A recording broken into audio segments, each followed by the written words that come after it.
দীর্ঘ অনেক বছর পর চট্টগ্রামের বাঁশখালী উপজেলার চাঁদপুর এলাকায় আবারও অনুষ্ঠিত হল ঐতিহ্যবাহী নজিমুদ্দিনের ভলি খেলা। বৈশাখ মাসের ৫ তারিখ শনিবার ১৯ এপ্রিল চাঁদপুর সরকারি প্রাথমিক বিদ্যালয় মাঠে উৎসবমুখর পরিবেশে এ আয়োজন সম্পন্ন হয়।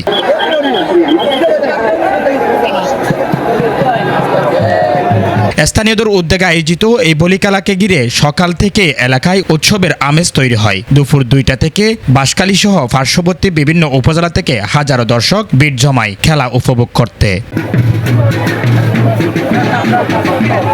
এতে চট্টগ্রাম ও কক্সবাজার বিভিন্ন উপজেলা থেকে আগত বলিরা অংশগ্রহণ করে নিজেদের শক্তি ও কৌশল প্রদর্শন করেন। প্রতিযোগিতাটি ঘিরেই দর্শকদের মধ্যে ছিল ব্যাপক উচ্ছ্বাস উদ্দীপনা। খেলা শেষে বিজয়ীদের মাঝে নগদ অর্থ পুরস্কার বিতরণ করা হয়। আয়োজকরা জানান, হারিয়ে যেতে বসা এই ঐতিহাসিক ধরে রাখতে প্রতি বছর এই ধরনের আয়োজন চালিয়ে যাওয়ার পরিকল্পনা রয়েছে। স্থানীয়দের মতে এই বলি খেলা শুধু বিনোদন নয়, বরং গ্রামীণ ঐতিহ্য ও সংস্কৃতির একটি গুরুত্বপূর্ণ অংশ, যা নতুন প্রজন্মের কাছে তুলে ধরার প্রয়োজন রয়েছে।